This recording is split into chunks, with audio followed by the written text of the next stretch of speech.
What's going on? It's your boy. About to head up into the gym, but let's do this video really quickly. Well, not really quickly, but whatever. Yo, Claressa Shields got a little thing going on with Leila Ali. Little back and forth. And, she was talking her junk. Leila was talking her stuff. And it ended up being a situation where they're, I guess, quote, trying to fight each other. And Leila Ali said basically, hey, it takes a lot for me to get into shape, especially, at this point, a point in my life, but if the money is right, I definitely will do it. She said it ain't got nothing to do with, what she'll be capable of doing in the ring. She said she'll knock Claressa Shields out. So if the money's put up and the money's right, she'll definitely come out of retirement, get in shape, and go and knock Claressa Shields out. And, Claressa Shields also said she's about that life, she's the GOAT. So she said, hey, I'll give you 6 months to a year to get into shape. If somebody puts up the money, and I'll fight you at 168 pounds. And she about that life too, supposedly. Supposedly Leila Ali's about that life. I don't know if she's really going to come out of retirement, really train, and fight Claressa Shields. Claressa Shields, yeah, we know she about it. So, but hey, if it happens, I think it's a good thing. It'll be a good thing for both of them, especially if they're both getting $1 million checks. And it's in boxing. That's the main thing. It's in boxing. It's not like a thing where, Claressa Shields will be going into MMA, which I'll get into in a little bit. But and then probably in the next video. But yeah, it's nothing like that. So I think that would be okay. That would be cool.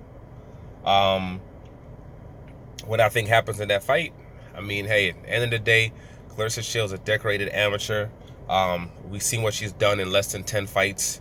And she's getting better on a regular basis, and versus someone who's in their 40s, who's been retired for a while, got into the game late in life, taking on not necessarily the best out there.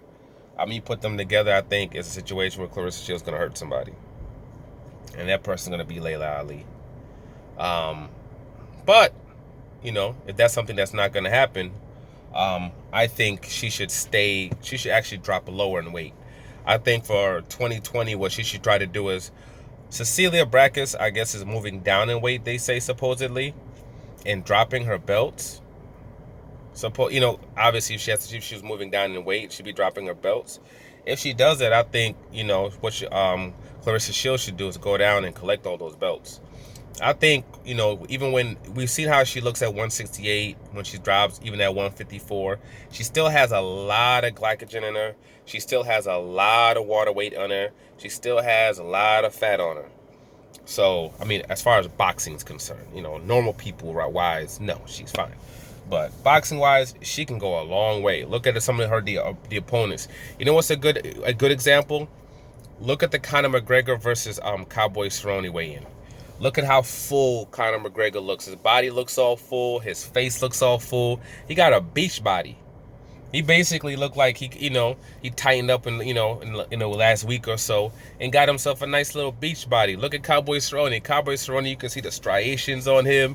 You can see his bones. You can see his cheekbones. His face is all sunken in. That's the difference. And so, Claressa Shields still has a long way to go, so she definitely can make 147. And I think for her next fight, that's what she should do. She should go down to 147. And if Cecilia Brækhus is there, take the necessary bouts to become her mandatory with one of those belts. If you can't do that, if she does drop her belts and she goes down, collect the belts. Then you can be like, yo, I'm the undisputed champion now. I got these belts. What's up? And really put the pressure on Cecilia Brækhus to fight her. I think that's what she should be trying to do. Try to push that issue. And then just keep building her brand. She talked about wanting to fight on like almost like she can't with this even a Wilder undercard, or fight under a what's his name, damn, I forgot this dude's name, Earl Spence undercard. She talked about doing that. So my thing is like, man, you keep these fighters you keep talking about, and the fighters that consistently stay on the news, all Al Heyman fighters. So it's like, why don't you just sign to Al Heyman? Just sign to Al Heyman. I mean, the reality is, you see where he's got all these people. You see where he got Santa Cruz. You saw where he got Maris. You see where he got Wilder. You see where he got um, Deontay Wilder. You see where he's gotten Keith Thurman. You see where he's gotten Earl Spence. You saw what he did with Mikey. You saw what he did with Manny. How he resurrected their careers. You see the fights he got for Chavez Jr. I mean, this dude, just sign to the guy. Let him guide your career. Let Fox, places like Fox and Showtime push you the way that you deserve to be pushed. Because if you do that, I mean, you clearly can, get to where you want to get to, and you can get to it, I believe, in a very short period of time, probably the next 24 to 48 months. The next 2+ years, and she's young. You're 24 years old. You young, you're a baby. Floyd Mayweather didn't become a star until he was in his 30s. So you're in a position where you can do it. So I believe that's what should be your focus. Number one, I believe it should be actually Cecilia Brækhus and really going after her and pushing the issue with that particular fight. And at the same time, just continue building your brand, keep honing your skills, and keep pushing the metal.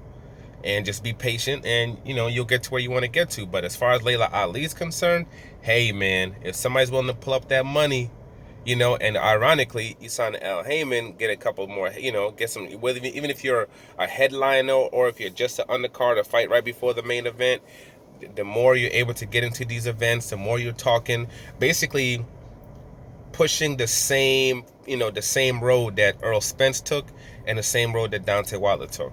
Take the same roads they took, talking that cash-ish, but then going in the ring and backing it up and keeping yourself visible. If you do that, you'll be where you want to be, and you'll be in a space where, hey, Laila Ali, that money somebody might actually put that money up, and then you can actually get that big fight with Laila Ali, because that actually would be a big fight. They can put that bad boy on Fox, and they'll make, they might end up putting that on pay-per-view, and they'll still make money. You know what I mean? But, to each his own. We'll see what happens with the situation. But, yeah, man, if it's something that can happen, I think it'll be a great for both of them. You know what I mean? To have two of us, in the middle of the ring, bringing women's boxing, to a peak, literally, it has never been before. It'll be an awesome thing. But next couple of months, we'll see what happens. Like, subscribe, share. I'm out.